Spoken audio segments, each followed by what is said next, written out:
Welcome to the Perspective Podcast, where we embrace open dialogue from different perspectives about entrepreneurship, relationships, and education. And this open dialogue is needed, especially today, as we live in a Twitter finger society where everyone seems to care more about getting their point across than they are about hearing the other person's perspective. If you're ready to grow your business, your relationships, and your personal development, stick with us here at the Perspective Podcast, because sometimes in life, to get to the next level, you just need a different perspective. If I look like what I've been through, I'd be roadkill. Tell me off of the pavement, I'm reeking from the... All right, everybody. Welcome to another episode of the Perspective Podcast. I'm C. Muzan. Got T here with me. Say what's up, T. What's going on, Chris? I'm enjoying this beautiful snowy weather, That's right. We went from the beach, the ocean views, to the mountain views, right? That's it. Different season, different time. Different vibes. That's it. Sometimes it's nice to cuddle up by the fireplace. Sometimes it's better to be out.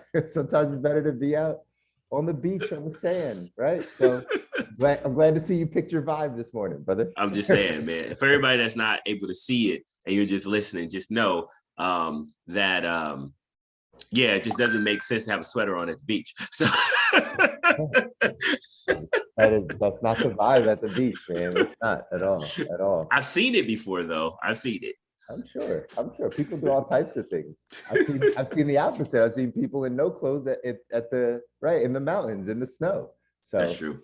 I've seen that too. It is. Oh man, I have a funny story, but never mind. Keep it going. We'll keep it rocking. I don't want to distract this because it's going to take us totally left field. We digress, and we can't digress at the very beginning. We can digress within 1 minute. We might be able to piece it in at the end, but not the beginning, because our listeners actually need some substance from us. We appreciate all of you listening.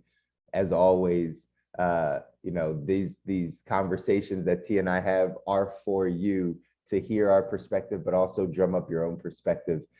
And talk to us, chat about it, right? Message us, DM us, call us, hit us up so we can hear your perspective. We love having these conversations with everybody. So this week, we're finishing up what we talked about last week, really talking about preparing your skill set for the future, for what's up ahead. The jobs of today will not be the jobs of tomorrow. This is our perspective on it, but we have some supporting data to say similar. When the last time you saw a horse and carriage rolling down the street? Well, that wasn't like a parade or something. Right, exactly. It's true because industries evolve, times change, industries die off. These things are just happening. And with the rise of technology, the rise of internet, metaverse, virtual reality, AI, all these things that are out there that we hear but aren't necessarily adapting to fully just yet as a society, it's what's going to change. It's what's going to change the landscape of working. It's going to change the landscape of everything that we're doing. So absolutely, we wanted to just come back and give a little bit more, because I know we have more of the list. Last episode, we read off a list of industries that were going to be around. Have some growth.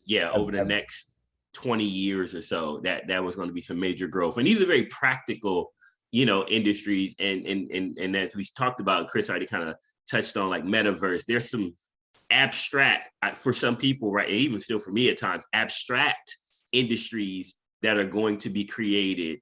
I mean, wait till you have a workforce within the metaverse. Oh no, I'm going to work. Whoop. VR goggles on, right? I mean, they already do virtual meetings, literal virtual metaverse meetings at Facebook. They've been doing it for years. Like, and then when COVID happened, it was like, okay, we already do this. Like, you know what I mean? We already virtually meet in the metaverse already and get things tackled and work on projects together in the metaverse, coding and different things like that. So from the comfort of your home, like without going into an office space. So they can pay you more because they don't need to house you in this office. Just, oh my God, there's so many things. Everything's changing. And we just want to get you prepared, because we see this type of stuff, and if people aren't paying attention to it as much, you might not see it. You know, T just touched on a bit of this metaverse, where I think we're going to wind up going deep into what the metaverse is and talking kind of NFTs. We'll do that on a later episode. But like, there's some people out there that don't even believe that like this is going to be a thing. It's very much so very early internet, where people are like, this is a fad, this is going to go away, and this stuff is not going away. This stuff is not going away. Like, people are joking, like, are we living in the metaverse now? Like, do we even know? You know what I mean? Like, this is a game. This is like a whole simulation. So, but either way, we want to get you prepared for it. One of the things that T and I were just talking about offline real quick was this dynamic. Also, it deals with working and your skill set, but this dynamic that might actually pop up before 7 years, 10 years, when this thing really takes off. There's probably going to be some dynamics where people that are working for companies or working in industries may not have to completely switch industries or switch companies, but there may be opportunities to move up in that industry. There may be openings and opportunities for management positions or, you know, leadership type positions, because these companies are reshifting and kind of reevaluating where they need their people.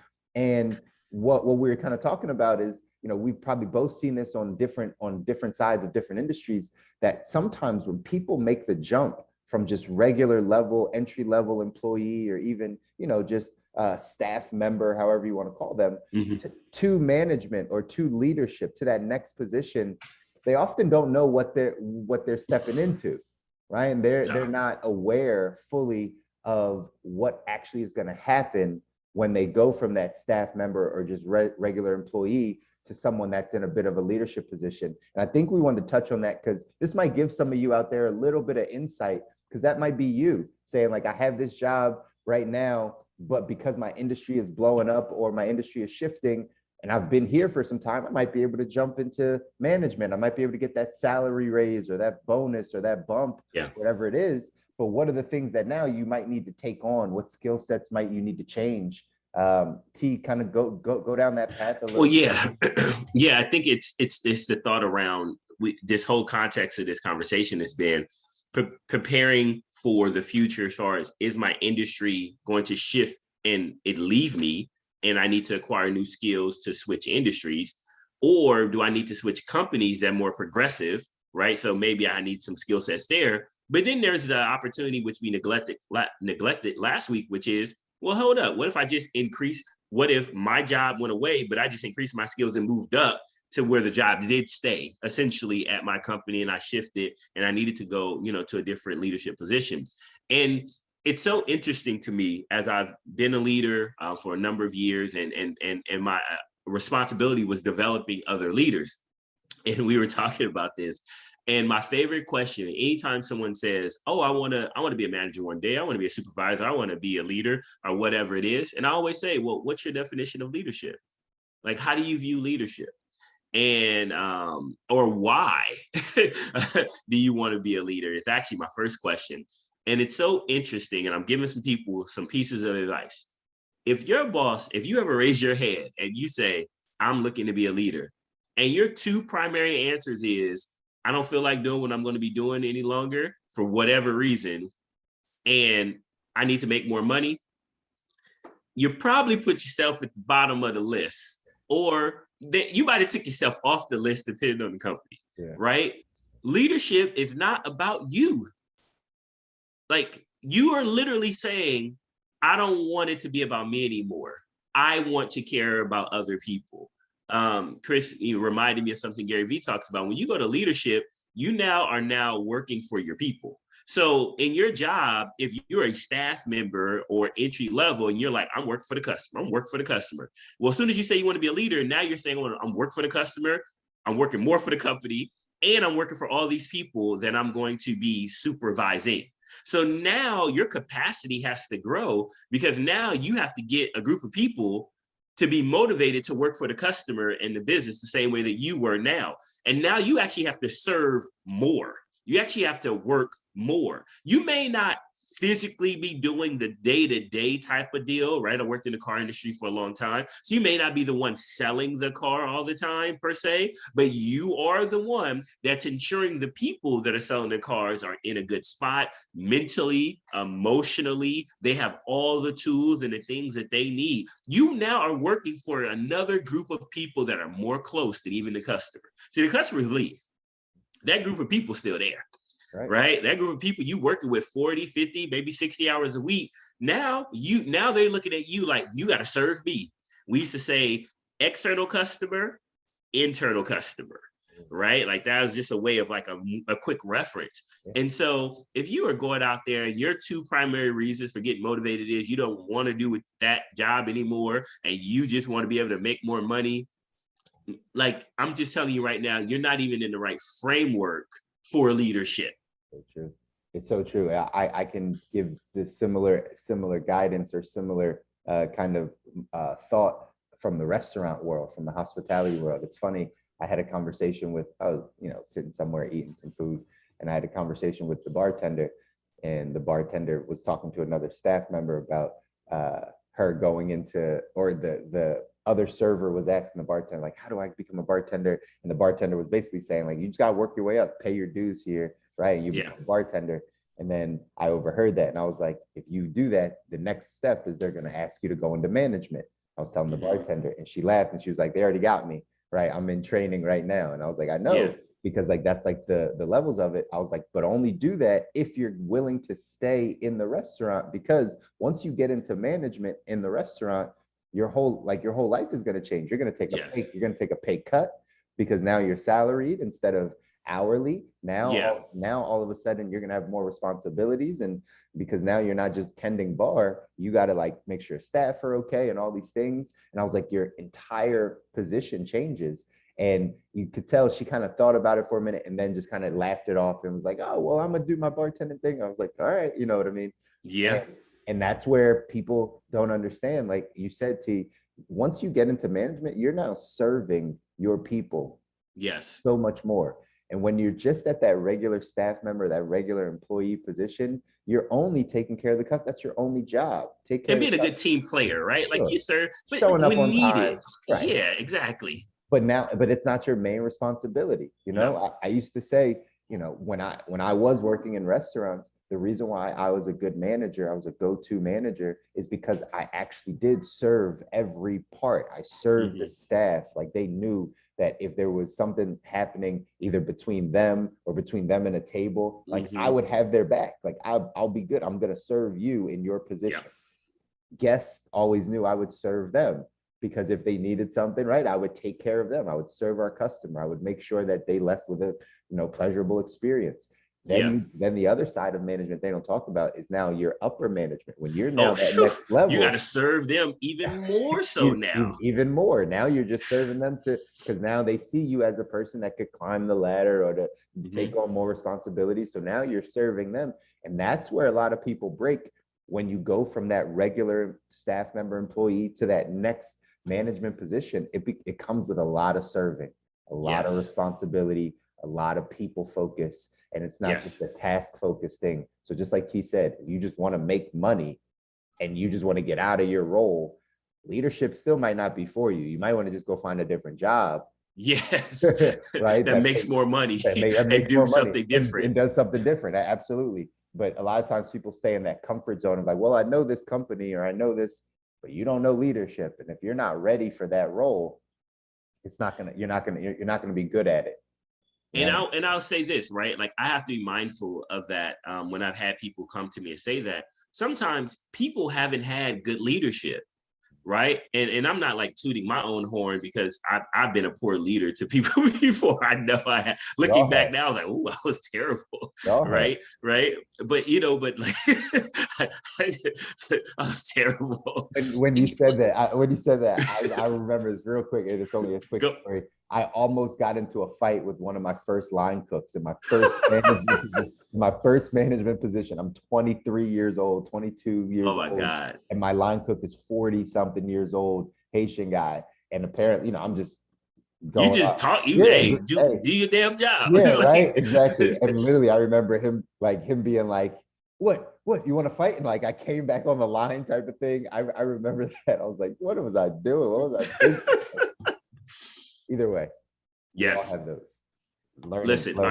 Listen. We all have our. This is us being perspective, full transparency, totally candid. Like, we understand this. And so, with that being said, the people that saw you then maybe didn't see the best leadership, right? And then maybe they leave and now that's imprinted, right? They didn't get to see your progression and your growth where you were the go-to guy, you were the guy about to knock somebody out, right? They don't cook the chicken the right way, right? And so you have to take this in consideration of sometimes maybe people just have not seen good leadership. They don't know what it looks like. They maybe, and then here goes the other thing. Sometimes, and I see this more often, you may have a good leader, leader or two within a company, but the company isn't structured for good leadership, right? Because the leadership at the top isn't really good. So it's kind of hard you may have some outlier leaders, but usually those leaders end up leaving because they're like, this is poor leadership. Like, they know what it looks like.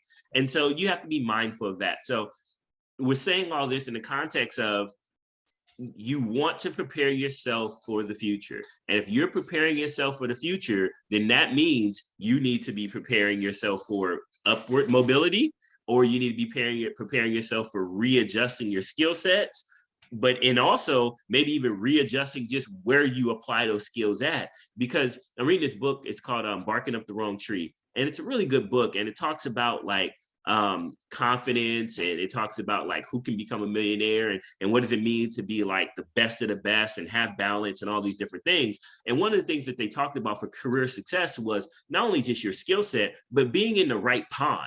That's what they use that like being in the right space that embraces you, embraces who you are and how you are, not just like, oh, I like to, talk loud, but like how you flow within the context of your job skill as well. And like for me, one of the big reasons why I made the shift was where I was going and what I wanted to primarily focus on.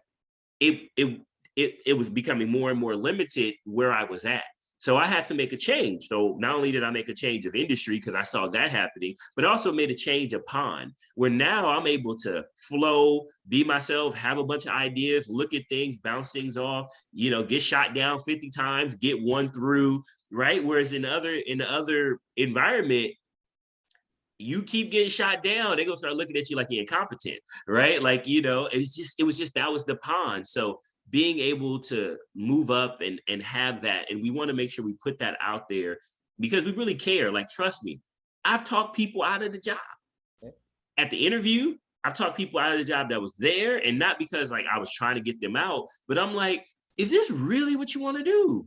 And they were like, no, I really want to be doing real estate, and I feel like this is taking time away. And I'm like, go do real estate. Like, what I mean? And then they thank me like, man, you helped me, or I don't want to be a plumber no more. Okay, like, what do you want to do? I really want to go remodel homes. Go remodel homes. And this is the context of the conversation. No one's in prison. Right. Okay. This is not prison. You joked earlier, Chris, talking about this is like we might be in the metaverse now, or the Matrix as the movie's coming out. Shameless plug for the Matrix coming out later this month. Like, I don't make any money off of it, but I love the Matrix series. But like, you have to understand the complexities of what's now, what's moving, and be aware you're not in jail. Now, it may feel like you may feel like I got to pay these bills. I got to do this. I got to do that. And I understand. Trust me. I was just telling somebody a story of how my days were 16 to 18 hours, riding the bus 6 hours to ensure my wife had the car, dropping her off when she did work, and then getting back on. I mean, look, when I was I ain't going to say that part, right? But there was a lot of stuff going on at that point in time. But I remember I just said, well, I'm riding this bus for 6 hours a day. After working an 8 to 10 hour shift or whatever it was, I just had my audiobook on, and I said, I am going to get so much better. I'm going to develop my skills. And for me, it was leadership. I am going to move up so that I don't ever have to do this again. I can afford 2 cars. I can afford whatever I need to. And I remember I spent years doing this, years to the point now where I ain't even got to pay for a second car. I got a position now where they just like, here goes the car. Here goes the gas card. Here goes this, because you put in the work in order to be able to have that to happen. And that's what we're trying to encourage you to do. Put in the work and you'll get what you want. But you also got to be thoughtful about these new industries, these new opportunities, and what you want to do and lining them up together. So I've said a lot, but I really wanted to make sure we put that in context to this whole conversation. Yeah, and I think that's perfect, T, because we're living through a time right now that you actually do have options.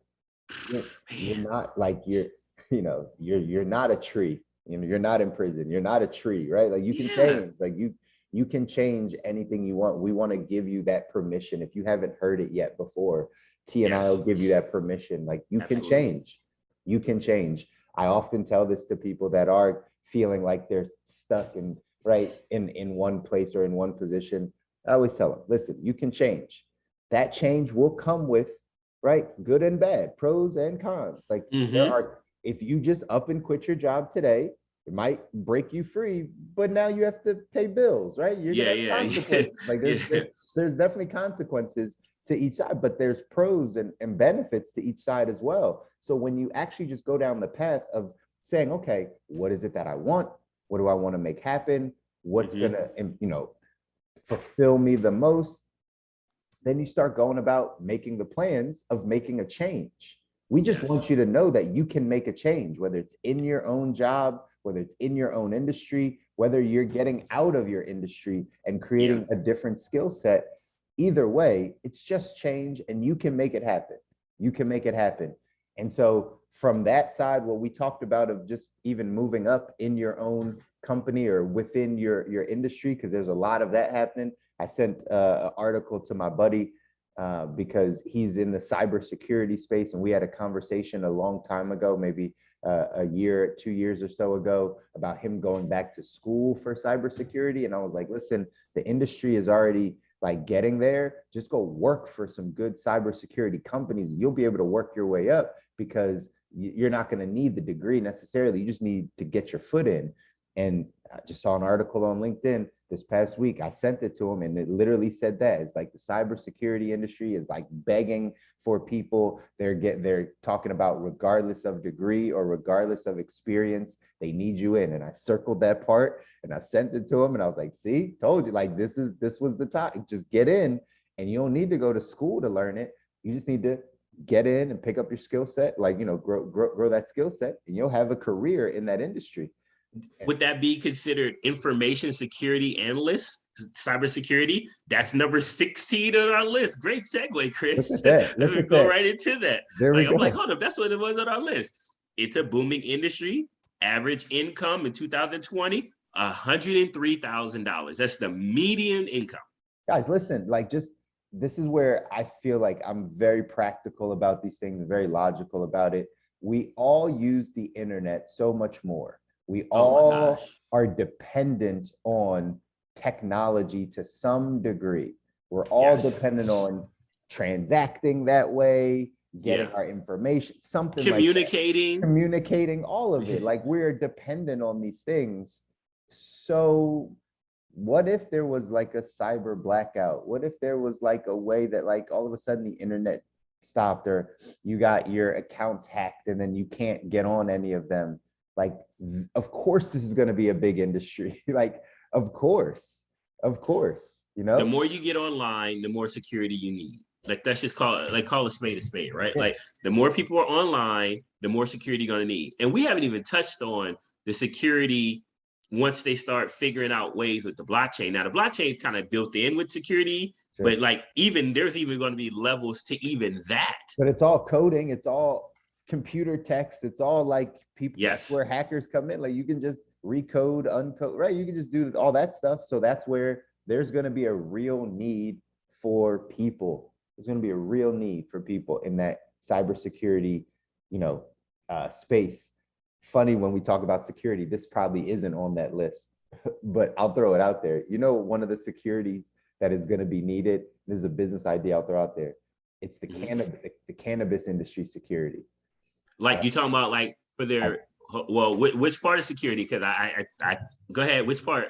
So if we start with just at the level of the dispensary or the level of the transportation to and from the dispensary, that is going to need heightened security moving forward.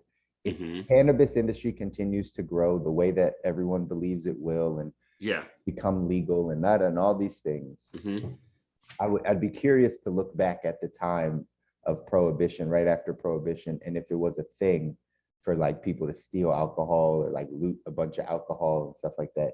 But I just have a feeling that if all of a sudden we start having all these dispensaries, and these are just places that people know are storing tons and tons and tons of marijuana just sitting in these places, there's going to need to be like heightened technology, security around these things, because people would just, it's like robbing banks back in the day. You know what I mean? It's like that's what it would be. Like people just staking out and, all right, like 10 of us, 3 of y'all. All right, let's go. Because that's how it was back in the day. Well, like, a lot of these dispensaries now have not now, they've been had it for years, but like vaults, because you got to remember, because it's not federally legalized yet, they can't put any of the money in the bank.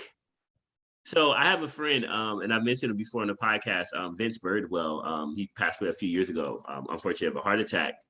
Great guy. It's like my brother from another mother, and it's always funny because he's white. So it's like when we say that, it's like people are like, what? Right. Yeah. And but he talked about he had a really good friend, because he was in the industry on the LED lighting standpoint of helping them, like the industry, get the lights in there and efficiency and all that other kind of stuff. So he was like a consultant to the industry, and he owned a lighting company, LED lighting company. And he said he went to one of his friends, and it was like underground, like Batman cave, and there were 7 semi-trailers filled with cash. And it was a vault, like it was like vaulted down. Like you had to go in, and the friend is like, I trust you. He's like, what is this? He goes, did you rob a bank? He's like, no, this is all the cash that we have because we can't put it in the bank at that point in time. And literally, and he said the amount of security that they had to have was like a bank. Like even worse than a bank, because the bank don't keep the money there. Like, the bank send the money off to the, to the reserve or what have you, get it out of their system. These guys are literally sitting on it. So you talk about like when it goes federal, when it federally gets approved probably next year or so, and now they got to take these like I would not be surprised. God forbid. I hope it doesn't happen. But I would not be surprised there's like some major heists that are going to happen from getting all that cash to the bank. Listen, it's going to come on both sides. With this cannabis industry, it's going to come on both sides. It's going to come on the cash side, the money side. It's going to come on the actual product side. Like, people are going to be out to like get because again, you go from a growing warehouse or a grower that has to transport that. Like that right there. You know what I mean? Like, people ain't stealing tomatoes, but people will steal some weed. Oh, absolutely, they will. Absolutely, because again, it's money. It's all time. So anyway, because there's a black market for it. Of course, there's not really a black market for tomatoes and lettuce, but there's a black market still for this stuff. So all of it, right? So it's going to be. It's again why we talk about this. There's a lot of opportunities out there, not to steal. There's a lot of opportunities out there with different industries. I mean, if we could just sit on cannabis for a while now, like that's not my deal, but like my cup of tea. But like, there's a lot of new people are becoming what is it called, botanists or whatever, botanists. Like they're becoming growing their own. Yeah, they're growing their own. People are understanding the science behind it. There's a lot. Man, there's so many different levels of weed now, and they're mixing and all this other stuff. We're talking about the legal stuff, like, not when they're cutting it and doing all the stuff in the streets, but like, making it dirty and all that. These are new wave of jobs, like totally new way. I mean, it's even changing industry where now a lot of companies are letting go of the whole, you got weed in your system, we can't work here no more. Like a lot of companies are just like, all right, well, we're gonna have to stick to the harder drugs because we won't even have employees. The NBA took that out already this season. that they're not testing for marijuana at all. Yeah, just let it go. They're like, all right, this is gonna be a non-issue now. We're just not gonna. Yeah, just not gonna. Come on. Yeah, we're just not like, and this is going to continuously happen. Like I've seen where marijuana was not a deterrent. Now, obviously, if you're doing certain jobs and different things of that nature, insurance. This really comes down to insurance, right? Yeah. Like, and here goes the funny part about that. While you might be able to work with it in your system per se, if you get hurt, workers' comp insurance, they are hard by you on your own. They're either gonna have to change some of those laws, or people just gonna understand that they're not gonna be. They're on their own. Like the company's like, hey man, you can do whatever you want to do, but as soon as you get hurt doing it, they're like, hey, you was under influence. That's on you. That's how I can't. Oh man, the amount of lawsuits that's gonna come from that. They're gonna be like, they encouraged me to smoke weed. I was smoking with my boss, and then I got hurt. Like you already know, like you say. Chris and I are on the insurance side. Chris obviously deep inside of it. I'm just in there, right? Like something gonna change. Like industry, What are we talking about right now? Industry's changing, rules changing, jobs changing, new jobs created, like other jobs eliminated. This is life. So you kind of jumped us ahead. Obviously, cybersecurity. There's still going to be, now they have on here on this list lawyers. I will say, this is probably more short term than long term, because a lot of lawyers are about to get like, they're about to get like crushed out of this system. Because what is it, like paralegals, especially paralegals and stuff like that, they're going to get crushed. There's places right now from a few years ago that were testing robo judges that you just went to the case and you would state your case. The robo judge would say, is this what I understand? You say, yeah. It go, the law says this. You are guilty. Next, like, or what you did is not guilty. Isn't that what we want? Isn't that what a judge is supposed to be, like, fair and objective, right? Like, aren't they're supposed to go without emotion anyway? So wouldn't that be the ideal robot? Like the one that's just like this, but I'm sure in the law there's some gray area, but that's not what we have a judge for, right? The judge is to uphold what the judges do interpret the law, though. That's why this gets tricky, because judges, for example, a judge can say, I don't feel like this person should go to jail because of what they went through in this trial was enough punishment. Right. The judge would now determine. You see what I'm saying? Whereas we might be mad, like, what you talking about? Like, Pookie went to jail. Like, exactly. Why does Steve not go to jail? Right. And this is like, arguments that people have had.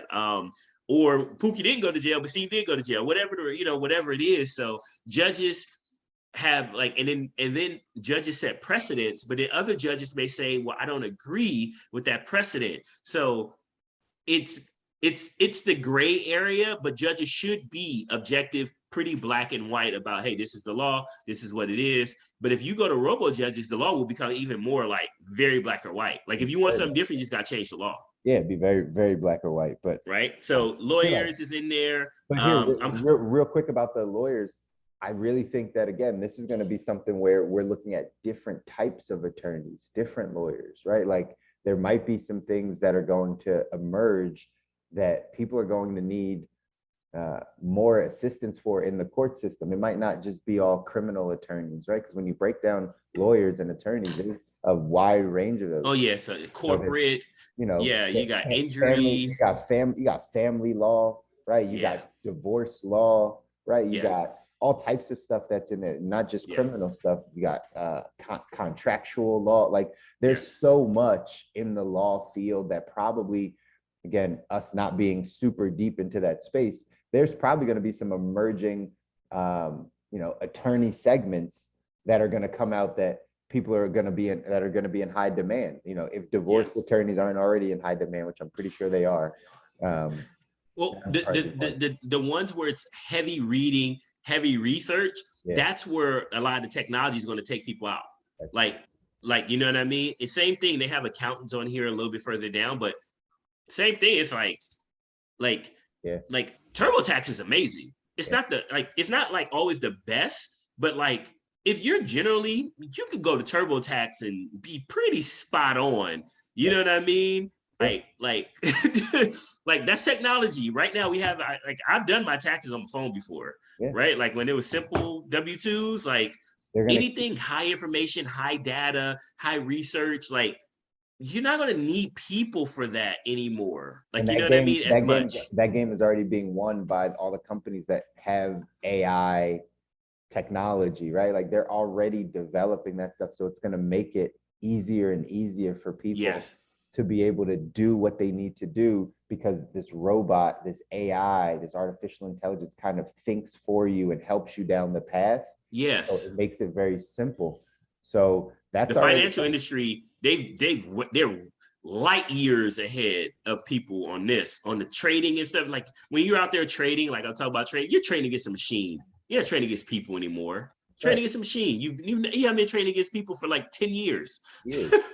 I mean, this is for people that aren't around, like the Wall Street traders and people on the floor of Wall Street has been cut significantly over the past 5 to 10 years. Significantly, right? Because when it used to be a person down there looking at trades and looking at numbers, it became a computer thing that's just an algorithm for you to look and understand. All right, let's put this stop here. Let's put this, call here. All right, this is the margin. And that's not even a person. That's just a computer telling you that, but it's accurate. So it's to the T. Yeah, it's accurate. So now I don't need people because this computer is more accurate than the person. I heard Jack Ma say that.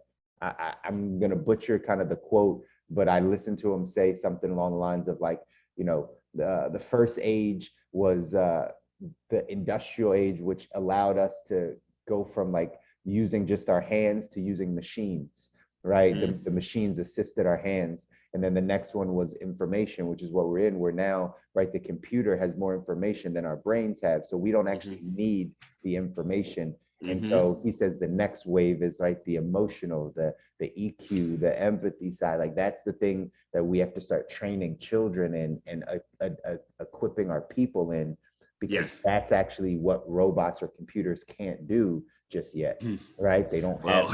I know. Well, except for the one that talked to Tony Robbins. I know, right? Remember that? I do remember that. Just not at scale yet. Just not at scale. It can't do that yet. So that's what we start equipping our children for. But that information part is where I don't think people understood that we've made that switch, right? Computers are smart. We're not going to fight the computer. We're not going to fight the technology. Because it can do things better than we can. It can do a Wall Street algorithm better than a human being can. It can predict, right, the outcomes of certain stocks, or if we're talking, financial stuff, certain investments better than a human can. So we're going to lean in on that and stop teaching people to just have information or to gather information. That's what we have technology for. This is the point of like school going to change, because I don't need to have it all. Like I don't need to be an expert and know everything. I just need to be resourceful to be able to get to it. Right? Like that's the game now. Like I don't go in 20 years ago, I don't get the position I have right now because I wasn't in the trade. I didn't have the skill set. But today there's others and a lot of technology around it that allow me to be in the position that I am, right?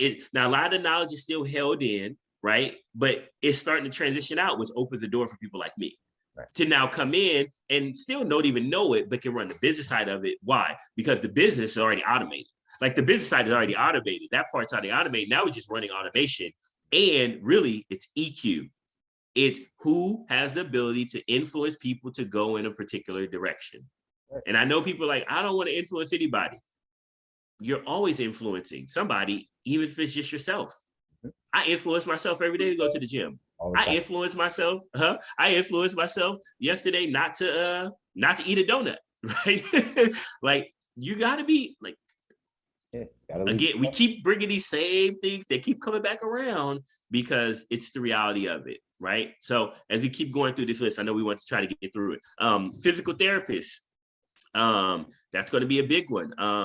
Like that one's going to be hard to be automated, right? Like, because there's a lot of EQ that goes into helping people want to do their physical therapy to help themselves. Yeah. So then we go down here, computer systems analyst. We just talked about this. Everything. Computer system analyst. Every computer thing is going to be big moving forward. Everything. Physical assistants, physician assistants, the medical field. The medical field is about to blow up. Like, it's about to have another boom, Chris. Like this is about to have another boom. Like, but in what way, right? Like, that's the thing that because they're like, if I talk about nurses, a lot of nurses I know are transitioning out. Hours are long. They're now understaffed. They're being worked like crazy. They're not, yes, they get paid okay, but they don't feel like, most nurses don't feel like they get paid what they're worth, really. You know what I mean? For the work. That's the problem. That's the problem, because nurses is like high on this list. It makes sense what you're saying, Chris. It's more in demand because people don't want to do it because they feel like they're getting taken. Right. Like, so the whole thing. I don't know. Like, this is going to change. The whole thing is going to change because people's behaviors are changing. What people are expecting out of employment, what they're expecting out of their free time or their personal life or their work-life balance, that's all changing. Yes. Salaries aren't changing too much, right? Like, that's where you're going to win, right? I mean, let's think about this for a second. Now, what did COVID allow us to do? When I wasn't feeling too well, and I had like a general little stuffy nose, but I just need to talk to a professional about it instead of Google.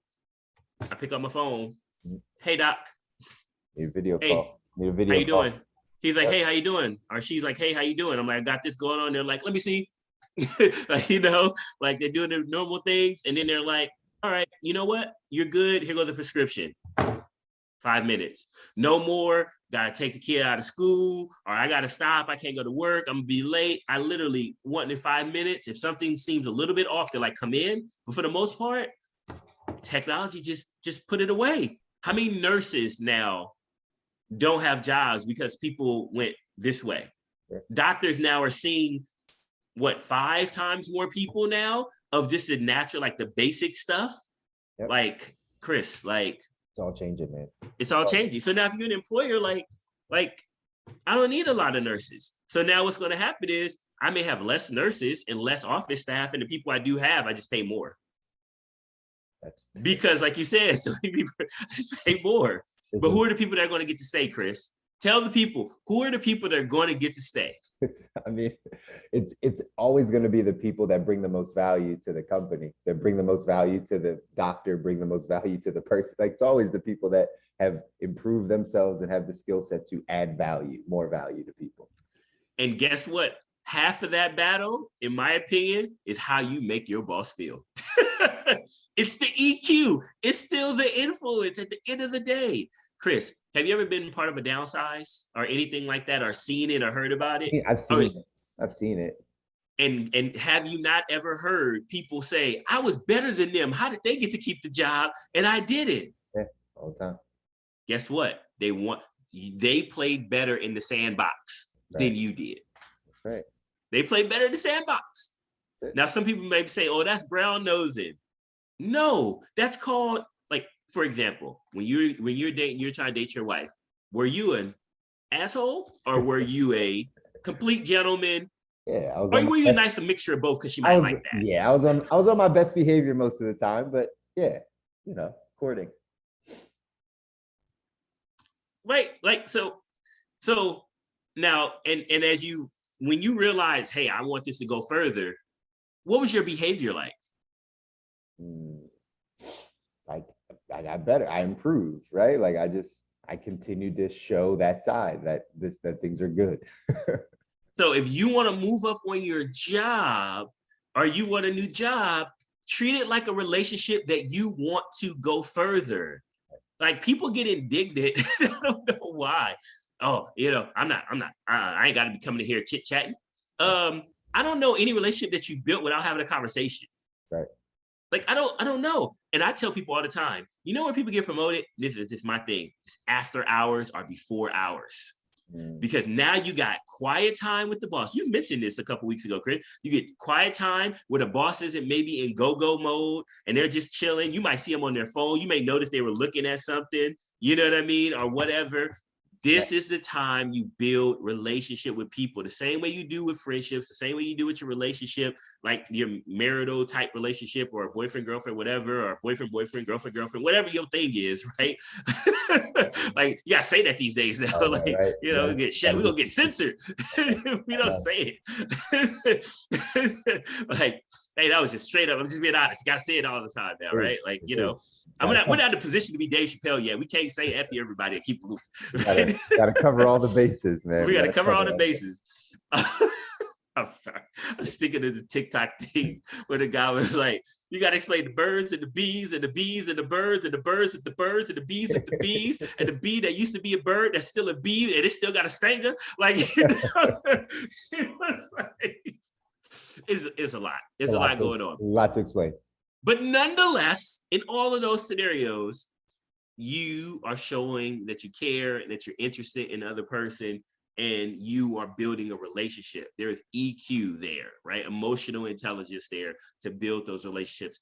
This is what you still got to do, period. So as we continue this, as we get through this, accountants and auditors, that's another industry. Short term, it's needed because it's getting automated so hard. But also, that's one of those ones that, unless you start getting specialty, like real specialized in it, it's going to get tough. If you probably just your generic walk into this building, I'm not going to name no names, and you get your taxes done, like that's going to die if it's not already pretty much dead. Yeah, that's going to be a thing of the past. Like they're going to move everything super automated. But again, accountants that are now helping small business owners, because that's going to be a huge need.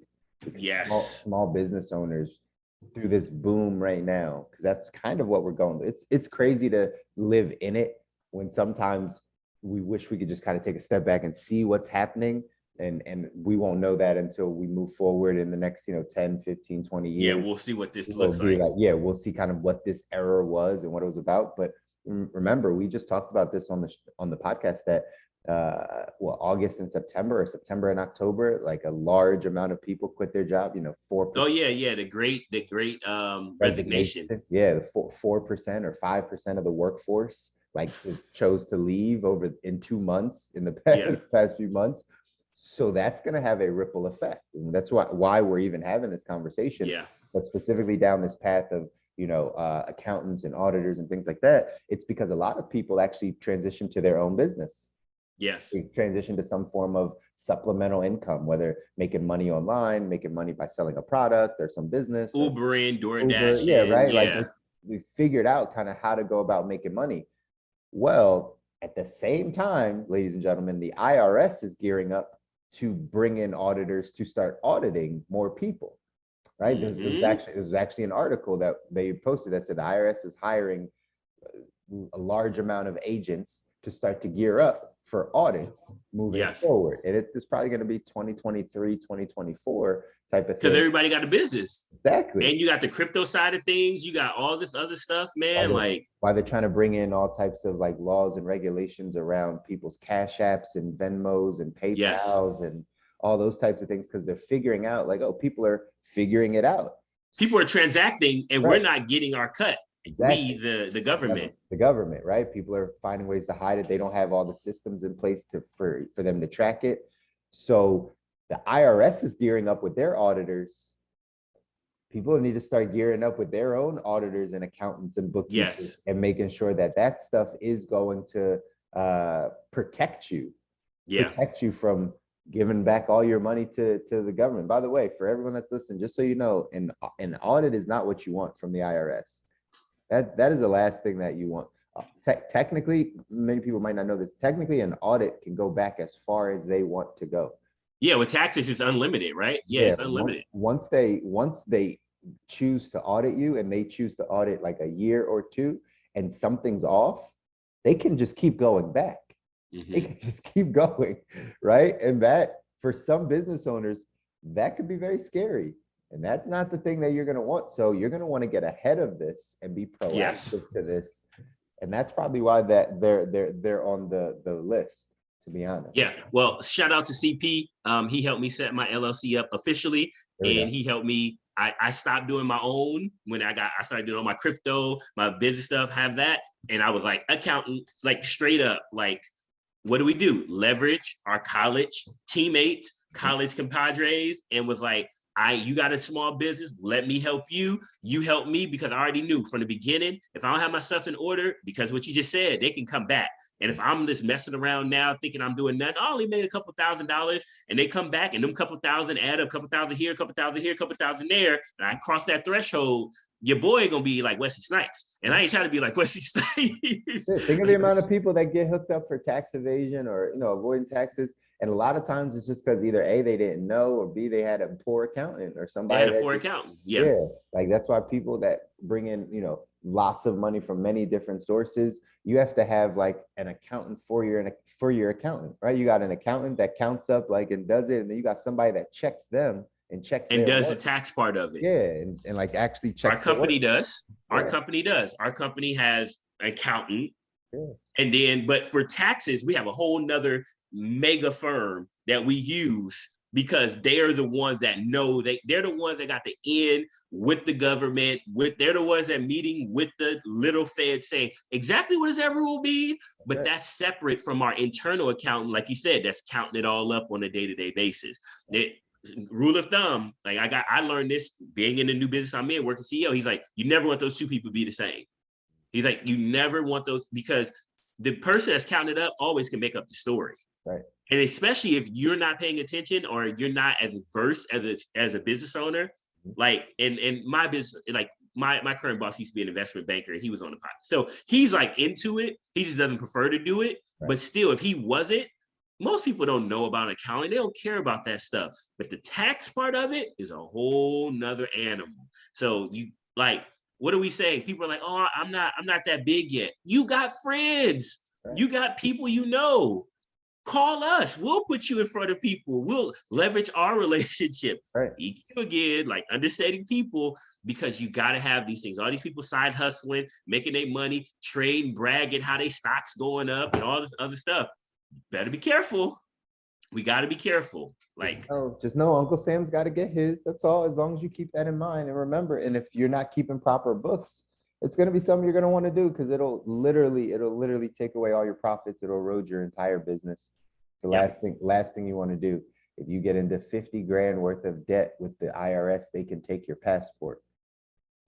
Just so people know, right? Like they don't play. The IRS doesn't. They always say, right? Like the one thing you want to do is pay your taxes. Do not play with Uncle Sam. And you might think you're small, but one day you're going to be bigger, and they can still come back. They're going to look for the big fish that have been making moves that haven't been in their best interest. So listen, A1, good conversation around that. Going through number 11 real quick, post-secondary health specialist teachers. Number 10. Let's stay there. Like, this is why we're not going to get through this list, because there's a lot that goes into this stuff. Yes. Health specialist teachers. What'd say post-secondary? Post-secondary health specialist teachers. So health specialist teachers. This is literally health consultants, health coaches, people that can teach actual nutrition and health and those types of things. How important is this going to be moving forward? We're growing through this stage of, organic food and, food grown inside, like, vertical farming. We're looking at obesity. We're looking at medicine and all types of things. And all these things come into play to say your health is important. Your health is important. And because the education system and our society and the media has done such a horrible job over the past 40 years of teaching us what's right about our health and what we should know or what we should be able to do, there's probably going to be a large boom of people that need to now go out and start, because post-secondary, just so we're clear, they're teaching other professionals, and I just researched, as you were saying, it's spot on. You're spot on. Post-secondary professors who teach courses in health fields such as dentistry, laboratory, technology, medicine, pharmacy, public health, which you're just on, therapy and therapy medicine. And it excludes nursing instructors and biological science teachers. So yeah, because again, we talked about how all those things are getting disrupted in the industry. So now you're going to need people, teachers to teach. Yeah, to teach people it. that can teach that to the masses, because it's going to be a need, right? Those industries are going to be needed. So now you're going to need people that know the industry to teach it, so we can get more people. Like, we don't even know half of the jobs, guys. We don't even know half of the jobs that are going to pop up right now. When there's an influx of teachers to then teach students that are going to appear, teachers, different set of skill sets than just doing Chris, has not almost everything come down to very specialized, like in technical, or very specialized in understanding people? It's like you have a skill with a thing, with an industry, with a thing, or you have a skill with people. You have either one of those, but that's what you need, a skill in that. It's no longer going to be, I have this general knowledge and I'm okay at doing I can do an Excel spreadsheet. Great. I'm glad you can do an Excel spreadsheet. Remember that used to be criteria on like people's like jobs. And I hated Excel. I was the worst at Excel.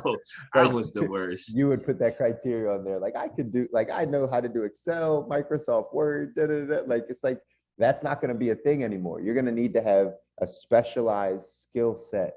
Yes. To say that this is the value that I bring, and therefore I'll get compensated properly for this value, because this is what I know, and there's not going to be a ton of people that know what I know or do what I do.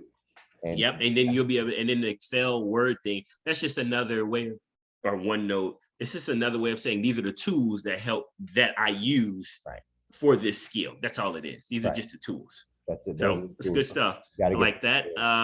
We might have to go to number 3, bro. We're probably gonna go to number 3. I have to, because we're down. All right, so we just did 10 more, and there's 10 more. So I think should we just do number 3? Yeah, because there's a lot blast through. No, we can do number 3, because listen, there's a bunch here that, for everyone that's listening, hope this is adding value to you, because really this is just about this perspective or this transition in our work world, in our economy, in how we're able to now live in society, right? There's going to be, again, to pull it all together, there's going to be jobs over the next 5 to 10 years that we don't know, that we don't see right now. But if we start to understand what's happening in the world, what's happening in these other industries, what's going on, and then start to put skill sets, like move our skill sets in that direction, you'll be fine. Your family will be fine. There will always be work, right? As much as we might talk employee, entrepreneur, as much as we go, there will always be forms of work. Yeah. It's just what work will pay you the most, will put you in the best position, right? Like, that's what you have to pay attention to. And just like T said at the beginning of this, at one point, somebody that made, horseshoes, they were in high demand because there were a bunch of horses around. Somebody that made, buggies, that they were in high demand because that's all that was around. But fast forward, there's none of them around. So we're just trying to make sure that you all understand, and that you're equipped to know that it's quite possible that the industry you're in, the job position you're in right now, may not be around in 5 years. It may not be around in 10 years. Look, I have a friend, to really drive this home, who just called me, really good friend. And he's like, hey man, because he's been like rocking at his new position for about a couple years now. Like, he's been like crushing it, breaking his sales record. I mean, like really doing his thing, like his own personal sales record and whatnot. And then he hit me up, and I was like, and he was like, yeah, they just eliminated my position. And I was like, I thought y'all was crushing it. He was like, we were, but the outlook of the company says customers are transitioning away from needing us the way that they need us.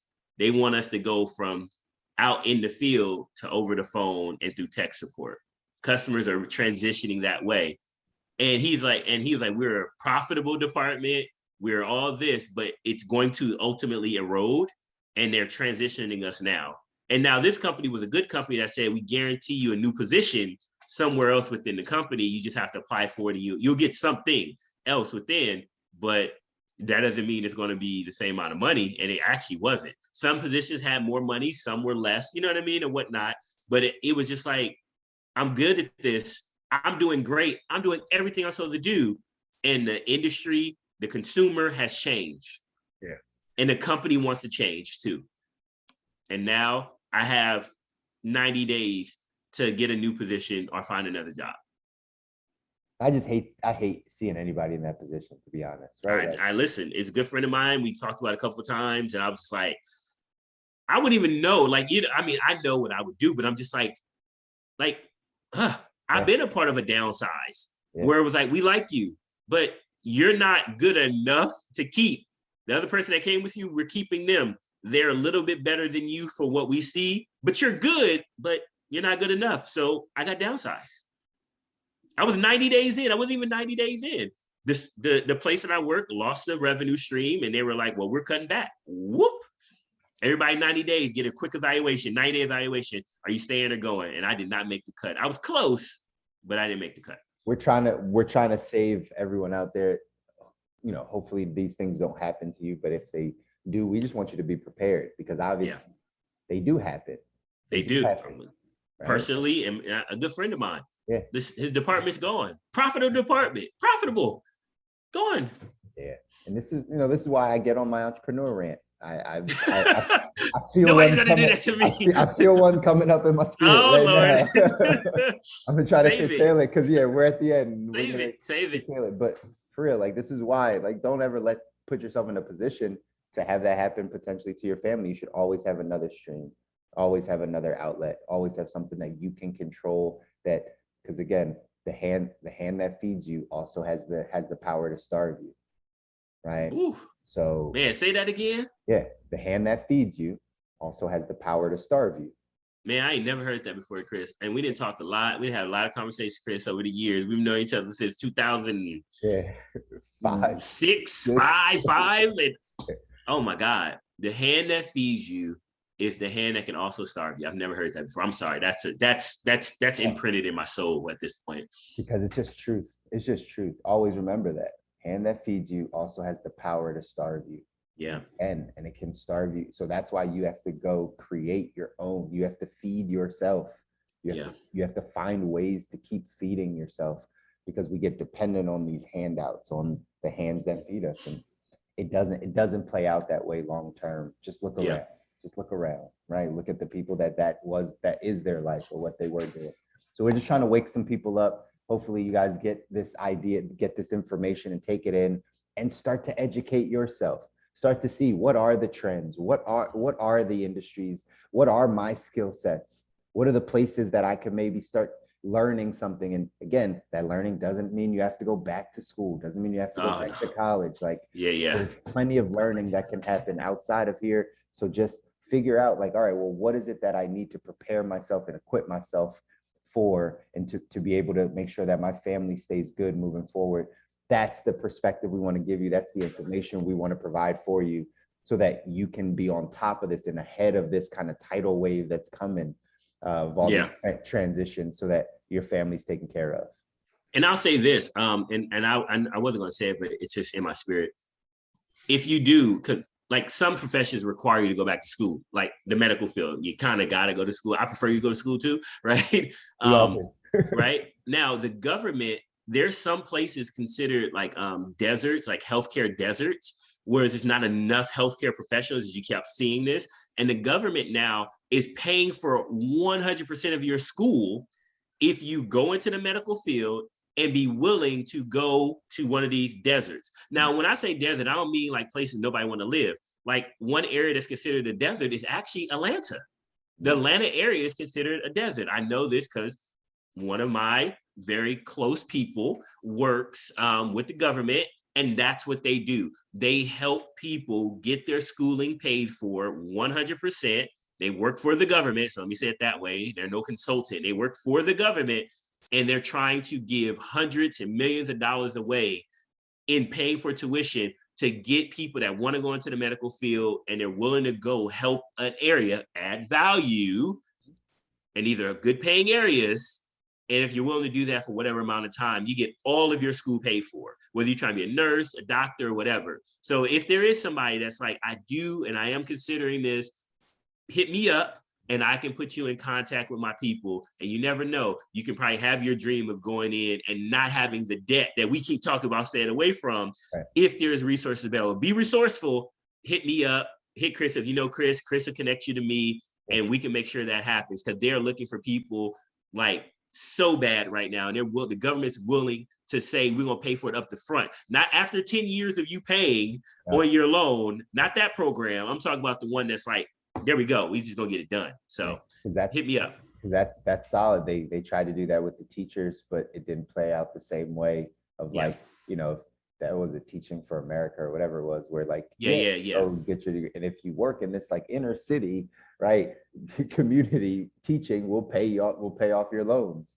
And some people didn't go all the way through because they couldn't last as long in those areas. Some, I feel like the government didn't come through on all those loans. So either way, these are our opportunities though. These are opportunities to explore and make sure that you and your family are good. So we're going to sign off this week. We'll come back next week and do a part 3, because again, we think that this is an important thing to start talking about. It's funny because we're kind of planning out when T and I talk about like kind of what we can give you guys and what we want to talk about. A lot of times it is about the stuff that's on our mind currently and that we're already engaged in.